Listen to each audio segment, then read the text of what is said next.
Bienvenida a Michelle al archivo de la Escuela Técnica Superior de Arquitectura de Barcelona. Gracias.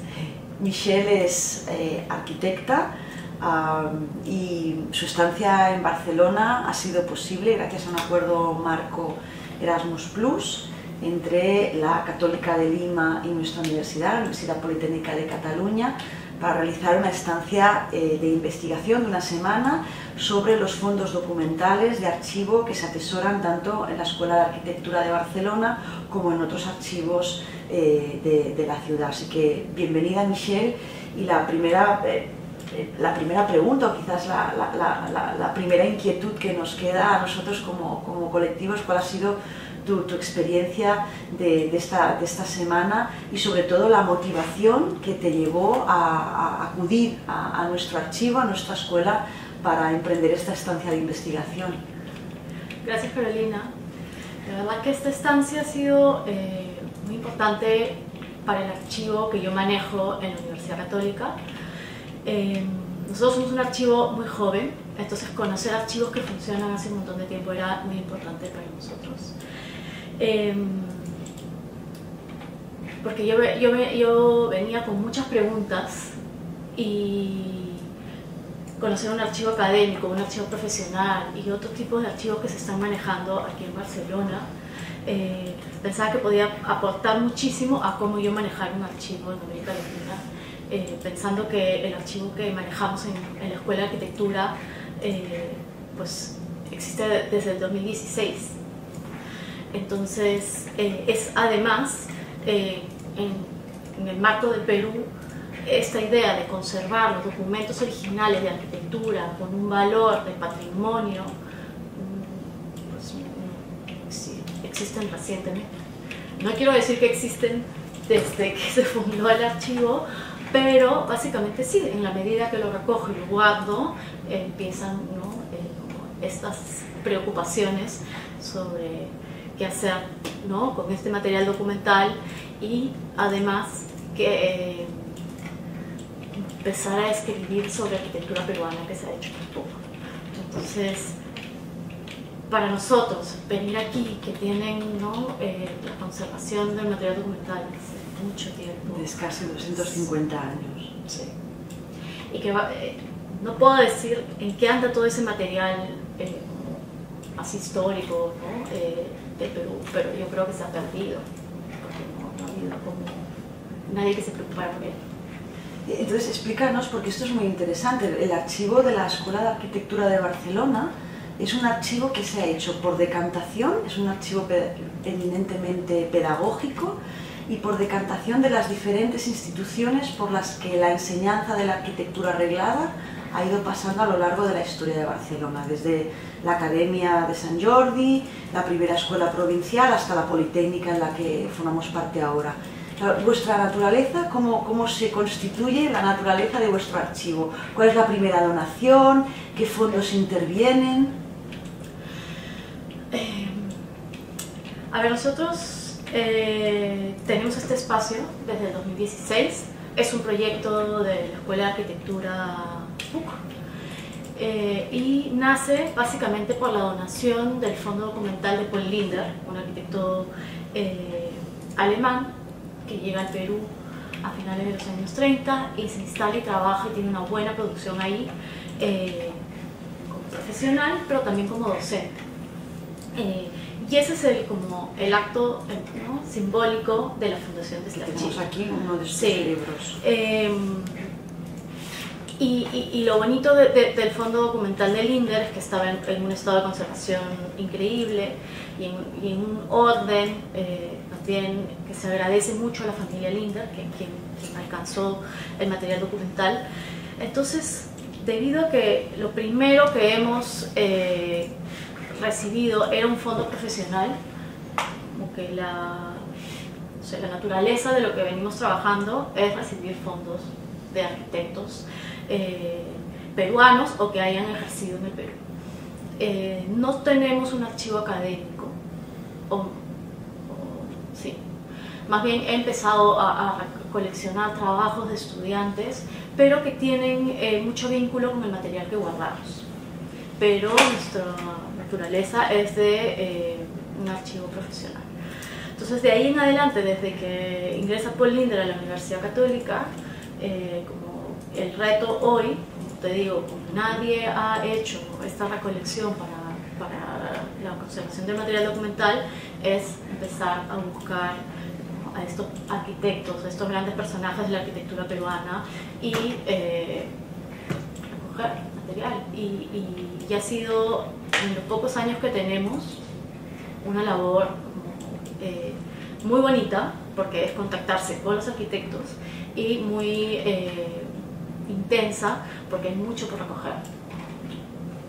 Y además esto que dices de que es el presente de ahora, enlaza muy bien con el presente de nuestro archivo, porque nosotros si cartografiáramos de alguna manera en una gráfica cómo ha ido creciendo o decreciendo el volumen de donaciones en nuestro archivo, veríamos que empieza pues a finales del siglo XVIII con un pequeño testimonio. El gran grueso de todo lo que tenemos forma parte de finales del siglo XIX hasta mediados del siglo XX, pero luego veríamos que precisamente en ese punto en el que el archivo PUC empieza es también nuestro punto débil.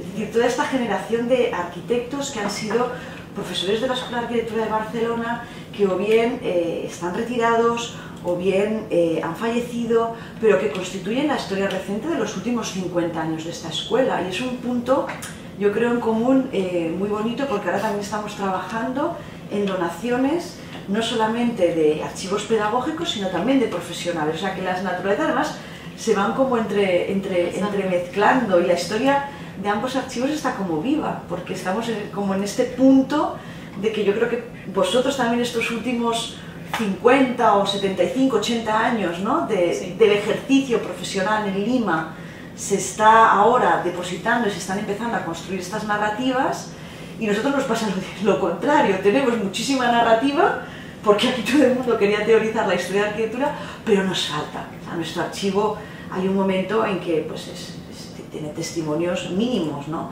Desde los años, podríamos decir, 80 en adelante, hay un vacío muy grande que estamos intentando suplir con el horizonte del 150 aniversario de la escuela. Entonces, ¿cómo operas tú para ver cómo podríamos operar nosotros si son esas mismas prácticas en estas donaciones recientes? Uy, sí. Son aventuras. Son aventuras, porque además el archivo, como es un proyecto relativamente nuevo de la escuela y de la universidad, somos un equipo muy pequeño, con una misión que yo le encuentro que es como enorme, porque, claro, personalmente, ya como hablando como Michelle, mi padre arquitecto, su socio arquitecto, y es de esta generación de arquitectos que yo estoy rescatando, ¿no? Que estudiaron arquitectura a mediados de los años 40, en los años 50 salen de Perú, estudian fuera, regresan y hacen el cambio de la escuela tipo Bosa a la escuela modernista, y empiezan a trabajar en una época de mucha producción en Perú. Entonces,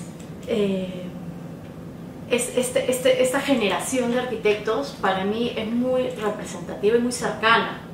Entonces, cuando yo entro al archivo de arquitectura, entro además gestionando la donación de José García Brecht, que es un arquitecto que era el socio de mi padre, con una gran producción, no solo como diseñador, como docente, como investigador,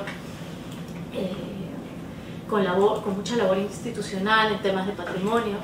Entonces, todo este material documental que he ido recolectando a través de los años, de los pocos años que llevo en el archivo, es toda ligada a esta generación, porque tengo acceso, porque además estos arquitectos tienen confianza en la institución, porque la Universidad Católica es una institución muy importante en el Perú en términos educativos, y porque tienen confianza en que yo lo estoy gestionando. Entonces, es un momento especial, pienso, para el archivo, y lo que he hecho es recoger, como te contaba, mucho material. De hecho, todavía nos falta organizar gran parte del material recibido. Nombres importantes, ¿no? Como que decía Paul Linder, José García Bryce, Miguel Llona, Adolfo Córdoba, Guillermo Málaga, la oficina de AOT, bueno. ¿Cómo operamos con todo este material? Pues en ese sentido me gusta pensar que es un archivo vivo, porque más allá del trabajo que hacemos, ¿no? de organizar todo el material como ustedes lo tienen aquí, funciono mucho con el trabajo de estudiantes. Me he ido como inventando los modos de operar y, no sé, por ejemplo, los meses de verano, que son vacaciones, 2 meses completos, armo casi como unos workshops, convoco estudiantes y abrimos fondos documentales completos, ¿no? Se arma un espacio bien bonito de trabajo, porque las aulas allá son súper grandes, no sé cuánto tendrán, ¿no? Más de 100 metros cuadrados, ocupamos todas las mesas, extendemos todo el material, digitalizamos, ya que lo estamos abriendo, digitalizamos uno por uno con los estudiantes, armamos inventarios generales y con eso hacemos unos barridos importantes para poder seguir adelante, porque tengo, ¿no? como mucho material en cola, ¿no? de lo que hemos ido recogiendo. Y acompañado a ese trabajo que lo hago con los estudiantes y que por tanto me interesa mucho que el archivo tenga presencia en la escuela, porque gracias a ellos ¿no? se hace el trabajo práctico y claro, acceder, o sea, esto es como lo práctico del archivo, porque ellos puedan acceder a ver el material original es súper enriquecedor. Desde el contacto con el dibujo, al dibujo a mano, ellos lo tienen, contacto con proyectos de arquitectura de calidad, con el desarrollo de proyectos completos, es increíble. Y en paralelo a eso, también hemos venido desarrollando, aunque tengamos mucho trabajo pendiente de archivo, proyectos de difusión o de pequeñas investigaciones y publicación. Esto enlazaría muy bien con esa exposición virtual que se puede consultar en la página web sobre José García Bryce, si no me equivoco. Sí, tenemos dos. Grandes montadas, que es una de Paul Linder, que estuvo montada originalmente en una galería, que es la Galería del Centro Cultural PUC, que luego además publicó este libro que es sobre ¿no? en base a material documental de archivo, donde Joaquín Medina es, ¿no? el editor y gestor de esta publicación. Y después tenemos otro importante que sigue otra vez en la curaduría, que es de José García Bryce. Sí, ese es el afiche, ¿no? Como el catálogo que se entregaba al ir a la exposición en el mismo centro cultural. Ambas exposiciones están montadas en la galería virtual porque nos parecía interesante que queden escritos, ¿no? En un lugar accesible a nivel internacional, porque las exposiciones, claro, si no estás en Perú no la ves, pero en la página web, ¿no? Lo puedes compartir, la familia García Bryce de fuera puede consultar lo que hacemos y poder como ampliar, ¿no? Esta idea de la arquitectura peruana, porque estas como pequeñas historias que le digo yo, estas narrativas de archivo, que son pequeños ensayos. Pero además recolecciones. Yo le llamé recolecciones. Muy bonito. Porque justo este personaje, García Bryce, bueno, cuando entras a un archivo te das cuenta que su mundo es más allá de la obra construida y la cantidad de material que coleccionaba, ¿no? Él mismo tenía un archivo armado, ¿no? García Bryce viajó, terminando sus estudios, viajó a Europa. Yo creo que un poco lo que han hecho muchos de los arquitectos de esa generación para ver la arquitectura en directo. Y en ese minuto le encargan desde la universidad donde él estudió, que es la Universidad Nacional de Ingeniería, donde se han formado esta generación de arquitectos, que regresara a enseñar historia de la arquitectura, específicamente del barroco. Entonces, él en este viaje que hizo por Europa, paró en ciertas ciudades y se quedó más tiempo para llevar a cursos de historia del arte como el mismo libro. Regresando en Perú en el 56, ¿no? Empieza una labor que 60 años después es uno de los arquitectos más contundentes, porque enseñó historia de la arquitectura. Lo que se ha escrito de historia de la arquitectura peruana en el marco de lo que él trabajaba, que era virreinal, colonial y republicana, él es el que ha escrito lo que tenemos. Él ha viajado por el Perú a fotografiar arquitectura, ¿no? Con su ojo de investigador y con su ojo de docente, porque él daba las clases además. Entonces tenemos una colección muy bonita de diapositivas. Además de eso, escribía sobre básicamente, esa es su base, ¿no? La arquitectura republicana, pero de ahí va moviéndose en ciertos temas o en edificios específicos. Proyectaba, que ya tiene además una producción importante. No te puedo decir cuántos proyectos, pero la cantidad de expedientes que tenemos en el archivo es importante. No tenemos más de 5.000 planos en el fondo documental.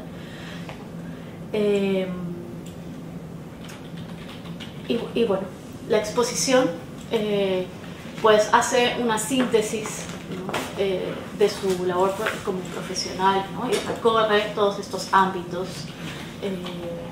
Y es una exposición que, bueno, les invito a ver en la galería virtual, que quería conectar, ¿no? Es básicamente muestra material documental.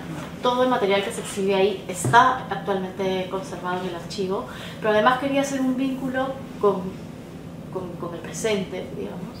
Y la exposición incluye conversaciones con arquitectos que de alguna manera tuvieron algún vínculo con él, sea profesional, amical, hasta platónico, ¿no? Porque admiraban mucho la obra del arquitecto, y donde ellos hablan de estos proyectos o de ciertos proyectos desde el material documental, que no es común, ¿no? Por lo menos no en Perú. Entonces yo les entregué con unas semanas de antelación un material que yo había preseleccionado para que lo revisen y a ver qué nuevos discursos, ¿no? Desde ahí se podrían dar de proyectos que ya habían sido como publicados, habían sido parte como de la crítica nacional, de lo poco que hay, ¿no? Premios nacionales, ¿no? Y qué nuevas lecturas se pueden dar desde ahí. Como que me interesaba poner a prueba el material documental que tenemos. Y del otro lado, pues es un recorrido, ¿no? Cronológico de su vida, ¿no? A través de estos proyectos, o de estos ¿no? De estos cortes cronológicos, sí, donde además se ve muy claramente, esto lo discutimos acaloradamente en tu lección magistral del máster de teoría de historia, se ve en cada momento el pulso con el contexto internacional, ¿no? Sí, y como decíamos, ¿no? En Perú la historia reciente, bueno, ya no tan reciente, no tiene un discurso detrás, no está teorizado o es muy incipiente. Entonces, cosas sencillas como estas, como reconstruir la vida de un personaje importante, poder rescatar, ¿no? ciertas producciones, ¿no? Porque no quiero decir edificios, porque acá hay un poco de todo, ¿no? Y ubicarlo en la historia de la arquitectura peruana no es tan fácil. Yo tengo acceso a García Bryce porque era socio de mi padre, entonces he tenido bastante acceso no solo al material documental, sino a la familia, acceder, ¿no? a mucha información, pero de otros arquitectos que, si bien los conozco, me es muy difícil reconstruir porque no existe una base, porque el material se ha perdido. Estas son las eternas disputas que todos nos encontramos, ¿no? Cuando vas a la Fundación Le Corbusier percibes claramente que el propio Le Corbusier ya de pequeñito, cuando mandaba una carta a su madre, guardaba una copia original de la que había enviado. O sea, ya había una práctica casi de archivar la vida en un momento en que era posible archivar la vida, ¿no? Con documentación física y real. A mí me apasiona además, a pesar de la distancia, a pesar de los kilómetros, a pesar de la brecha cronológica, cómo algunas de las prácticas de García Bryce se asemejan a la de muchos profesores de nuestra escuela, que eran profesores de proyectos. Estoy pensando en Lluís Domènech i Montaner o en Elia Rogen, que fueron el fundador de nuestra escuela y luego uno de los grandes directores y profesor también de proyectos, que entendían también el viaje como aprendizaje, ¿no? Entonces aquí en el archivo también de la Escuela de Arquitectura de Barcelona no lo tenemos todo tan bien documentado como vosotros los viajes de Bryce, ¿no? Para conocer la arquitectura del barroco en un momento en que todo el mundo estaba hablando de barroco, desde Robert Venturi hasta, ¿no? Era el momento de eclosión, de romper claramente, ¿no? Con ese primer formalismo de la ortodoxia del movimiento moderno y dar un paso más allá. Pues ese momento magnífico que está documentado con diapositivas de esos viajes en busca de la arquitectura barroca peruana, sí, con contactos, estoy convencida, con Kubler y con otros tantos hispanistas, aquí se corresponde con el momento en que nuestros profesores y arquitectos de la ciudad cogían y empezaban a documentar, por ejemplo, el románico, y empiezan las grandes excursiones para intentar encontrar en el estilo del románico, no en el barroco, sino en otro estilo, una identidad nacional y todo un discurso que empieza también a partir de la idea del viaje.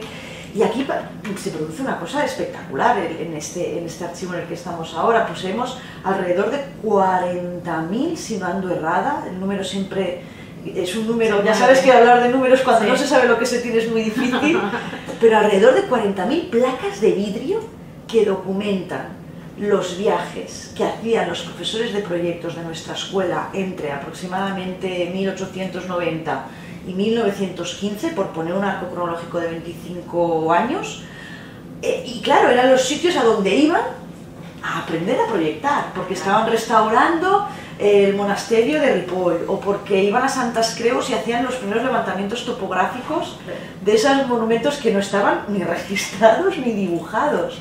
Entonces, veo que hay como narrativas comunes, creo, ¿sí? en el viaje como aprendizaje, luego también siempre una pulsión con el contexto internacional. Nos hablas de una generación de arquitectos que viaja a Europa y que luego regresa y hace su manera ¿no? particular de entender la arquitectura a través de este intercambio, que es exactamente lo que le pasaba aquí. Elia Rougeon, cuando acaba la carrera, empieza un viaje que está sí muy bien documentado por un profesor de la casa, ya retirado, Perareu. Se decide irse desde Karlsruhe, ¿no? Hace la ruta del hierro, de la ruta del tren, en Alemania en el año 1850 y pocos. Imagínate, o sea, es una delicia, y empieza a ver toda la arquitectura de Mungen, de Leo von Klenze y de Gardner, o sea que hay como siempre unas prácticas que, a pesar de que las preguntas que lanzamos a ese material, ¿no? documental cambian, al final el registro a mí me apasiona. Los registros se asemejan mucho, ¿no? Las diapositivas con las placas de vidrio, hay estos contactos, esta porosidad que hemos podido descubrir gracias a la labor de historiadores como Joaquín, a tu labor como curadora, a la labor de otros curadores que también han trabajado en nuestra escuela, y creo que es algo a poner en relieve. No sé si lo ves así o... Bueno, podríamos montar alguna exposición con estos discursos cruzados, creo. Yo creo que, por ejemplo, aquí hay material histórico que nos podrías explicar, ¿no? el valor que trae, ¿no? venir desde Lima y traer precisamente estos dos testimonios. Sí, gráficos tan importantes, una revista que se llama Espacio y la otra El Arquitecto Peruano. ¿Por qué no colocar también este material histórico encima de la mesa? Acá les traje, para que un poco tengan acceso a un original y no todo sea muy abstracto, digamos, en nuestra conversación. Son dos publicaciones importantes, la revista Espacio y El Arquitecto Peruano. La revista Espacio, bueno, funcionó por 2 años. Es una revista importante porque junta acá como la producción artística y cultural del Perú. Entonces no es solo de arquitectura, sino que había un grupo, acá lo van a ver, ¿no? Escritor, arquitecto, pintor, ¿no? Entonces hay una muestra aquí de la producción de literatura, ¿no? De arquitectura, de arte, y ligada a este hombre moderno, ¿no? a esta vida moderna. Es un grupo muy importante de intelectuales y artistas del Perú, y esta revista Espacio tenía detrás ¿no? este conjunto de personajes bajo el nombre de la agrupación Espacio. Y que en portada aparece un statement de Sharinen a todos los jóvenes de todas las ciudades, ¿no? Es como casi como una manera de proclama colectiva, sí, de aquella época. Y no es menor porque la agrupación Espacio hace un manifiesto sobre la arquitectura y son, ¿no? Junto con Luis Miro Quesada, Adolfo Córdoba y otros personajes, los que hacen esta como revolución por el cambio en la escuela de arquitectura, ¿no? Para el cambio de paradigmas, por el cambio, para que se convierta de... La escuela Beaux-Arts. Sí, y no solo eso, estudiabas ingeniería y tenías una especialización de un año en arquitectura, entonces para que se vuelva a escuela de arquitectura, en esos años también ingresaron a la docencia cuando se convirtió en una escuela personajes como Paul Linder, ¿no?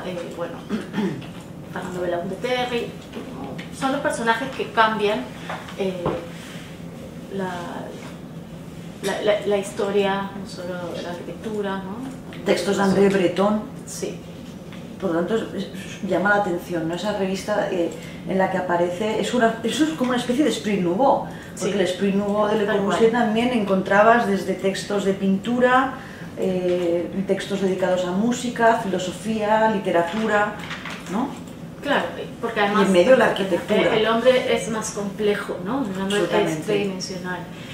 Sí, y no es menor porque Luis Miro Quesada, que es quien, ¿no? Es uno de los principales personajes arquitectos de esta agrupación, es quien escribe un libro muy importante para la historia de la arquitectura peruana que se llama Espacio y Tiempo, ¿no? Y que mucho lo comparan con los textos de Gideon o de Corbusier, ¿no? Entonces, esto es una publicación, además tiene esto, ¿no? Como un diario, como un periódico, una revista, como textos de Octavio Paz también. Sí, textos, sí.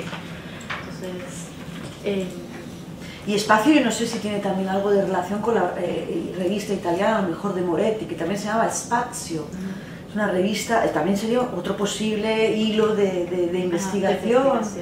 Si guardan o no relación. Yo sé que Moretti por aquellos años está también muy obsesionado por el tema del barroco, que empieza incluso a investigar plásticamente su producción en esos términos. Y sería también otro tema de investigación sin duda. Y eso pasa cuando... que también sucede en España, es maravilloso. O sea, la historia de la arquitectura española, en términos globales o enciclopédicos, no ha sido escrita jamás. Hay como los protagonistas que han querido legitimar sus prácticas a través de discursos, y eso se ha llamado historia de la arquitectura, que no es historia, ya lo sabemos, se llama autoficción, es la autoficción de cada uno, la autoficción de Oriol Bohigas, la autoficción de los que han formado parte, ¿no? Y la puedes escribir pues cuando tienes las revistas, ¿no? Encima de la mesa, las abres y empiezas a ver de nuevo. Y eso lo juntas con material de archivo. Sí. Bueno, esta revista tenía una mirada, ¿no? Bien específica, y más bien el arquitecto peruano, que se fundó antes que esta, ¿no? A finales de los años 40, sí. Por el arquitecto Fernando Belaúnde-Terry, es simpática también porque suma esas dos capas, ¿no? Puede haber arquitectura neo algo, ¿no? O casas chalets, ¿no? Y al costado puede haber la producción de la más rabiosa modernidad. Sí, ¿no? Entonces también es una buena revista para estudiar el panorama, porque de ahí te das cuenta cuál era el diálogo en ese libro. Y esta sí tuvo una gran difusión, ¿no? Estuvo durante décadas en el Perú. De hecho, bueno, acá hay una publicación de García Brais sobre un edificio con el cual gana el Premio Nacional de Arquitectura a los 33 años. García Brais me contaba que cuando él era niño y estaba terminando la secundaria, o sea, la escuela de mayores, su padre le compraba la revista del arquitecto peruano, ¿no? Y era lo que él veía a sus 17, 18 años, porque ya le interesaba la arquitectura. Entonces, evidentemente, es un referente importante, ¿no? Para esa generación. Entonces, bueno, estas son las dos materiales de archivo que los colocamos aquí como podríamos colocar, pues, de nuestra biblioteca, de nuestros fondos, a los que también recibimos donaciones. La última y la más generosa fue la del arquitecto Manuel Rivas Piera, que nos donó, creo que era alrededor de, también andaré errada entre la distinción de títulos y volúmenes, pero creo que eran alrededor de unos 700 títulos y unos 1000 y pico volúmenes de arquitectura, y que iban desde el siglo XVI, desde el libro cuarto de Sebastiano Serlio. Claro. Entonces, también es bonito ver cómo no solamente los archivos se nutren de material de muy diversa índole, y que tenemos que estar preparados para almacenar placas de vidrio, diapositivas, planos, fotolitos, objetos, maquetas, sí, hasta el papel. O sea, una cosa sin la otra, ¿no? Si el medio impreso sin el material original seguramente no generaría ese chispazo bretoniano, ¿no? de los discursos. Sí. Igual nosotros en el archivo pues, no estamos recibiendo bibliotecas. Biblioteca no. Igual es una pena porque, ¿no? Finalmente ahí entiendes también los referentes, ¿no? Directos del arquitecto. Pero sí estamos recibiendo este tipo de... Indirectamente tenemos bastante a través de los despachos peruanos porque van llegando con las donaciones. De hecho hemos recibido hace poco una donación, que no es tanto no es la oficina de un arquitecto, sino es una revista que es previa a esta, que se llama Ciudad, Campo y Caminos. Y bueno, está ya ¿no? Eso que han hecho 3 tomos con todos los volúmenes, está completo, y es la única donación que tenemos de una publicación, y es previa al arquitecto peruano. Ya te voy a pasar algunas imágenes porque no lo tenemos digitalizado, porque como está, ¿cómo se dice? Encuadernado, muy difícil, ¿no? Pero eso es también apasionante, ¿no? Las bibliotecas de los propios arquitectos. ¿Cuánto aprenderíamos de esas bibliotecas que siempre, cuando estamos intentando escribir la historia de algo, aunque sea el más mínimo episodio, siempre decimos, ¿qué tenía? ¿Qué había leído, no? ¿Qué miraba, no? Porque hoy sabemos que hoy en día ya no es muy difícil decir qué miramos. Estamos en un flujo constante de bombardeo de imágenes, sí, que hace perder el sentido de referencia y de norte que tenían estos arquitectos cuando proyectaban, pues abrían un libro. Sí, yo pienso en el último, tenemos aquí ahora en el archivo, en estas cajas tuvo el proyecto final de carrera de Enric Miralles y de Marcial Cudinac, ¿no? Entonces, ¿qué mira Enric Miralles? Hombre, si no tienes la biblioteca del arquitecto al lado, resulta muy difícil a veces, ¿no? Sí, conocer el por qué proyectaban de esa manera o qué tenían en su cabeza. Sí, la verdad que sí, porque como no se le puede preguntar, no, bien difícil, y en ese sentido, claro. Pero tú estás entrevistando también a mucha gente, sí, que aún es testimonio oral. Y por eso, porque si bien mi padre era arquitecto y José García Bráez era su socio, normalmente los colegas asumen que yo sé qué cosa hizo mi papá y cómo pensaba él, y la verdad es que no, nosotros íbamos a tomar café y íbamos al cine. Hablábamos de arquitectura como algo muy cotidiano, entonces no es que yo supiera exactamente por qué y cómo diseñó esto o cómo terminó investigando durante 60 años la arquitectura republicana. No tengo. Entonces, cuando a mí me encargan esta curaduría, yo la acepto con mucho entusiasmo y con mucho cariño, pero tuve que meterme a su mundo, además que a través de los documentos es muy vasto para llegar a esta síntesis. Que es una síntesis brutal, pero claro, que son 9 capítulos además. No tenía, y yo me he ido encontrando con material y no tenía cómo preguntarle cosas. Le preguntas al material, haces de exorcizador, ¿no? Pero, dices, ¿qué me dices, no? ¿Qué me estás diciendo? Y a veces solo colocando una cosa al lado de la otra, hacer claro, vínculos a lo largo del tiempo, ¿no? Su producción, ¿no? Sus collages del 57, con el concurso del 66 y con una serie de obras, y encontrar con el maravilloso, la colección de las diapositivas de los viajes de arquitectura, sí, barroca. Entonces hoy los arquitectos que hacen donación en vida, yo programo una conversación grabada, muchas veces con el material documental delante de ellos, ¿no? Es lo que estoy intentando ahora, que ellos mismos vayan contando, porque... Es lo que también queremos hacer en la ETSA. Con el 150 aniversario, o sea, queremos sentar a Elías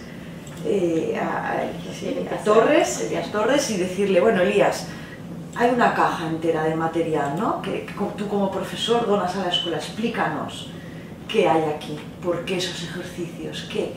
¿No? Todo el mundo en esta escuela, recuerda, yo entré con el ejercicio primero de Elías Torres, te hacía dibujar un kiosco de prensa, era un poco heredero del ejercicio de Federico Correa de dibujar un banco a escala 1.5 o 1.10. Entonces, claro, imagínate un estudiante de arquitectura que entraba y ya con 18 años te decían, dibuja un kiosco y te salían verdaderas barbaridades, o sea, no sabías ni controlar, claro, era un ejercicio, tenías que tener el control de lo que es el uso de un material tan ligero como la chapa, que se puede doblar o no, el lujo de poder pensar en una arquitectura que se transforma, que se abre y que se cierra.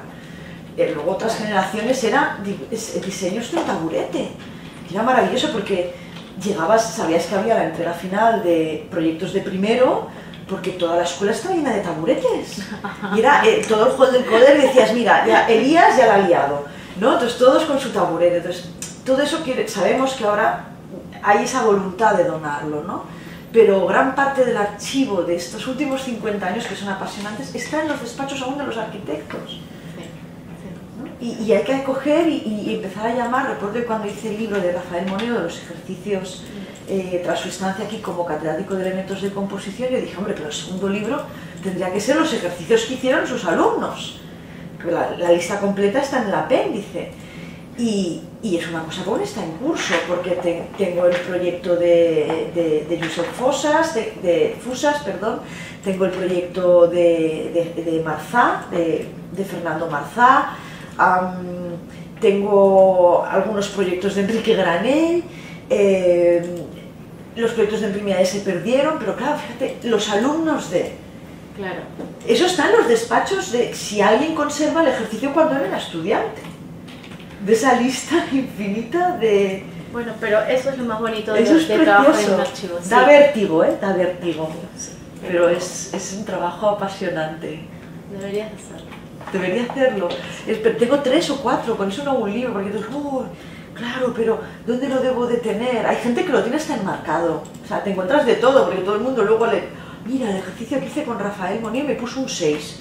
¿No? Y lo tiene enmarcado en la cocina. Y dices, oye, déjamelo digitalizar. No, está enmarcado. No lo toques porque está aquí. Y otro, sin embargo, pero en un cajón y dice, mira, llévatelo, ¿no? Es maravilloso. Y lo mismo con los cursos de dibujo, estoy pensando.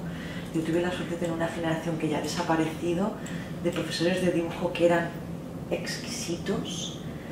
Montserrat Rivas, Santiago Roqueta, Daniel Navas, que eran un poco herederos del espíritu de la magia de Jujol. Te ponían a dibujar algo que era de una extremada dificultad. Yo recuerdo estar intentando dibujar Ronchama Carboncillo. Imagínate, esto con 19 años, todo el mundo sufriendo en el curso de Santiago Roqueta. Y él aparecía con su cigarro, era una época que aún se podía fumar en las aulas. Sí. Y se te ponía delante del dibujo,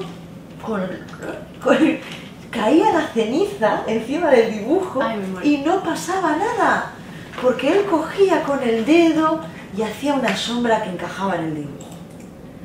Esto es lo mismo que hacía Jujol con sus estudiantes. Se ve que los llevaba a dibujar a la Catedral de Barcelona y al final del ejercicio decía, miren, no, esto no está bien. Entonces ves muchos dibujos de la clase de Jujol, de Josep Maria Jujol, donde una forma más o menos dibujada, no sé, de una reja o de un detalle de un tímpano, luego aparece como una línea danzarina que empieza a tener forma y acaba como siendo un dragón. Y luego tiraba purpurina, como Santi la ceniza del cigarro,